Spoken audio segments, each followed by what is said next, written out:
Pour moi, Compta Durable, c'est une entreprise qui est complètement avant-gardiste et je suis extrêmement contente qu'elle avance bien.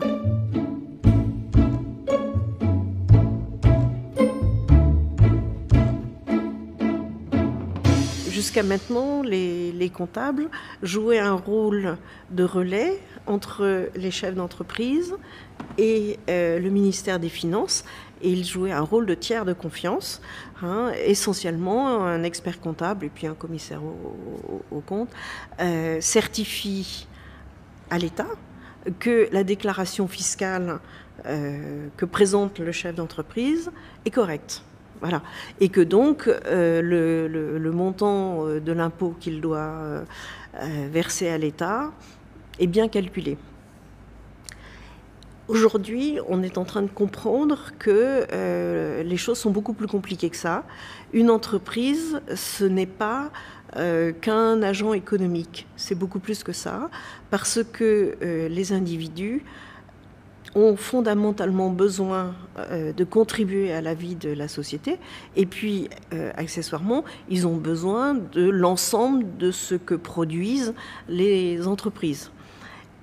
Et on est en train de percevoir le rôle, la dimension citoyenne des entreprises, citoyenne au sens agent qui est indispensable à la vie de la cité. Et jusqu'à maintenant, les documents que produisent les entreprises en fin d'année ne reflètent pas du tout les engagements implicites que les entreprises ont vis-à-vis de la société. Elles donnent du travail. Si on reste dans la philosophie ambiante, elles donnent du travail aux employés et on estime que elles vont bien traiter ses employés, les payer correctement et en temps et en heure. Et avec ça, ça suffira largement. Bon. Aujourd'hui, on est en train de dire non, une entreprise, elle doit respecter l'environnement humain dont elle profite et puis qu'elle utilise évidemment, mais également l'environnement écologique dont elle bénéficie. Et la manière dont l'entreprise doit rendre des comptes va devoir, vis-à-vis, pas seulement cette fois-ci du ministère des Finances, mais de l'ensemble des ministères, refléter beaucoup plus d'indications.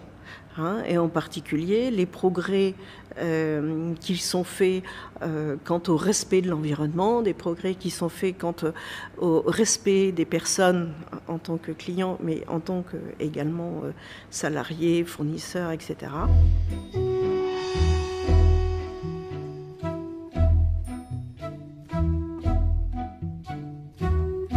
La manière de produire des biens et des services est en train d'être littéralement bouleversée. Elle est en train d'être littéralement bouleversée parce que la part d'immatériel dans tout ce que l'on produit est en train de croître de façon considérable. Dans ce monde de l'immatériel, l'innovation devient la part qui reste à l'homme, puisque la machine fait tout ce qui n'est pas créatif. Donc c'est cette part qui me semble tout à fait important. Et pour avoir une économie dynamique, il faut favoriser les initiatives et favoriser la circulation du savoir, la circulation des savoir-faire et la capacité qui va en découler de créer des idées nouvelles, de faire autrement, de brasser des cultures, etc.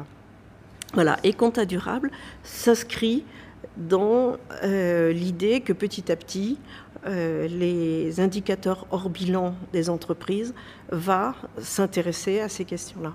Et ils sont très précurseurs dans ce domaine-là, ils sont même très actifs au niveau du Conseil de l'Ordre des experts comptables, c'est comme ça que je les ai connus.